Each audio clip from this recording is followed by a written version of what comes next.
Some lenders are super conservative in these markets, and some are more generous, and they don't scrutinize those markets as bad, especially if it's a very highly trafficked tourist destination. Think about it going in so you're not stuck. Welcome to the Investor Financing Podcast, where we interview real estate investors and lenders so you can learn all the secrets to getting your projects funded and scale your portfolio. And now, your host, Beau Eckstein. Hello and welcome to another episode of the Investor Financing Podcast, and I'm your host, Beau Eckstein, and on today's show, we're going to discuss the fix and flip loans and how they work. This is either a refresher for you, an update, or you're a newer flipper, or maybe you're a buy and hold investor and you want to start flipping properties. So what do we look for? What are the general underwriting guidelines? We're going to dive into that right away.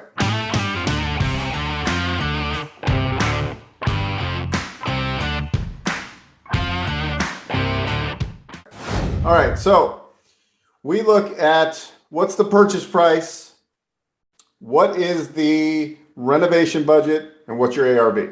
Most bridge, fix and flip lenders, whatever you want to call them, will lend up anywhere from 70 to 75% of the ARV, and that's determined by either a BPO or a full appraisal. They take your construction line on a budget and scope of work, and they deliver it to the appraiser or the BPO broker, right?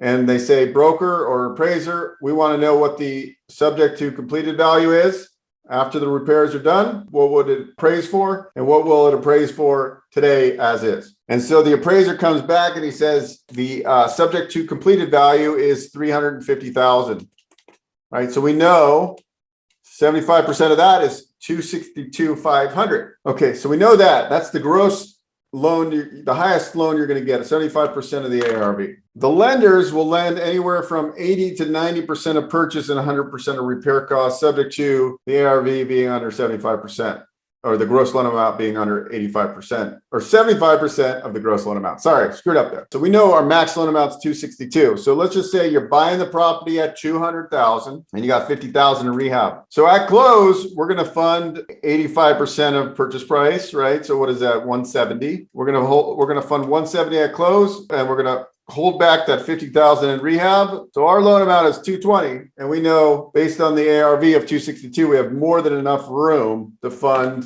this project.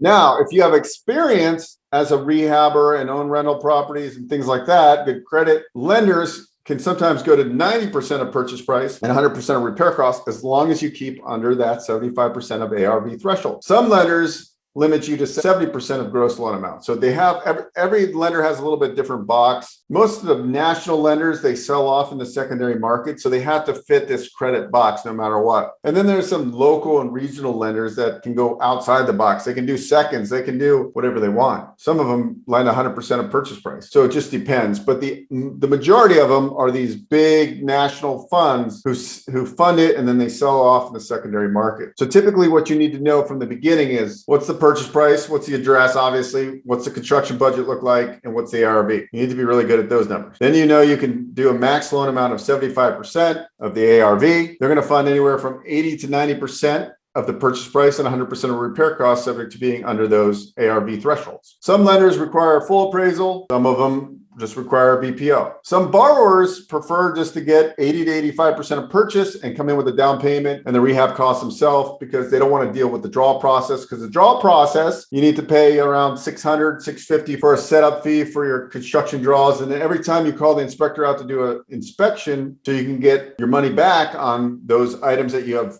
fixed, right? So you're getting on that $50,000 rehab budget, they don't give it to you up front. They hold it back, and you got to make progress in order for them to pay you. So you also, on top of the down payment, the debt service, the monthly interest only payments that you're going to be making, you need to have money to get the ball rolling. So don't limit yourself and put all your money into this property. You got to remember, you're going to need that capital to get the project started. Then you do the demo, you do the rough electrical, you do the sheetrock. Those are all identified in your line item construction budget. The inspector comes in and says, okay, you had $8,000 allocated for drywall, you had $6,000 for electrical.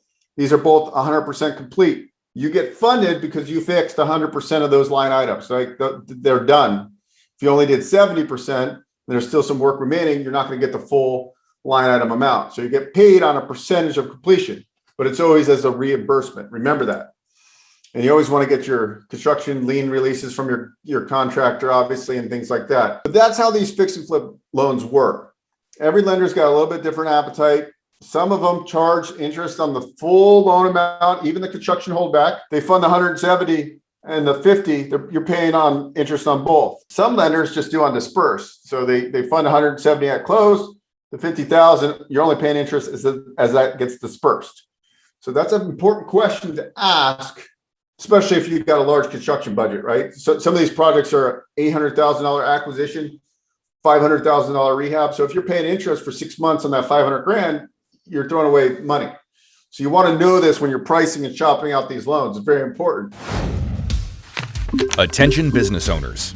Want to grow your profits without any extra work? Focus on your expenses. Save up to 25% on your business expenses without switching vendors. Our partner platform uses data to manage and reduce expenses through benchmarking. Through our partner's proprietary $6 trillion data lake with expense data for millions of companies covering thousands of categories, we are able to continually find savings for your business.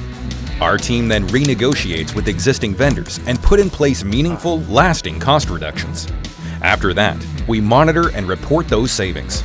Our algorithms continuously identify new areas of expense optimization and performance improvement that can be activated at any time. Learn how to save money on your business expenses today. Visit expensesavvy.com.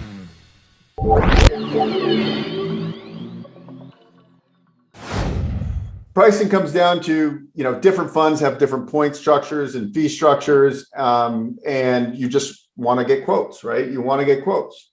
You want to see who's going to deliver the most and best pricing, right? And the highest leverage and the best cost of capital. And what I could say for you is what you should do if you have a track record, you need to put a little bit of a spreadsheet showing, because the questions they ask, what's your credit score? What's the purchase price? What's the address? What's the rehab budget? What's the ARV? And what's your experience in the last 3 years in flipping, buying, and selling properties? And they want you to document that on a little Excel spreadsheet. So you got to be aware of that. Also, what plays a part right now, everybody's buying second homes, or they're buying Airbnb and vacation rental properties. Some of them are in the middle of nowhere, right? They're traveled by tourists, but the population is 4,000. They're going to be deemed a rural property, and some of the lenders will cut your LTVs and your loan amounts. So be aware that, where is the property from the start? Make sure your loan originator is aware of where it is. We actually have a little database we use to see if it's in a designated rural area, because that's going to play a part. Some lenders are super, super conservative in these markets, and some are more generous, and they don't scrutinize those markets as bad, especially if it's a very highly trafficked tourist destination. So anyways, things to consider. We can just do bridge money where we don't fund the rehab. That works a lot easier. You don't have to pay for the renovation or the project manager rehab setup fee, which is usually $600 to $700. Draws are anywhere from $250 to $300 usually. Depends, guys. All lenders are different. You want to remember, am I paying interest on the full boat or just as dispersed? What's the term? If you guys are doing a burst strategy, maybe converting into a long-term rental or a short-term rental after renovation, maybe you can get an 18-month term. We have lenders that will do longer terms because sometimes you want to get 12 months of booking history from VRBO or Airbnb, because then that opens the door to more lenders being able to fund it, showing a 12-month track record. So think about it going in so you're not stuck on the exit. And also, when you're refinancing, a lot of lenders want 12 months of seasoning from the time you purchased it. Some want 6. So always have the exit in mind beforehand, so you're not scrambling at the end. Maybe you borrowed some investor capital on top of the hard money loan or fix and flip loan, and now they want their money back, and you're like, oh, I can't refinance yet because I can't use no appraised value. Know these things going in. I'm happy to discuss. Just book a call below about all these terms and programs so you can grow and scale your real estate investing business. I hope you enjoyed this episode. This is Beau Eckstein with Investor Financing Podcast. Please like, subscribe, and share with your colleagues. And as always, have a great day. See you on the next episode.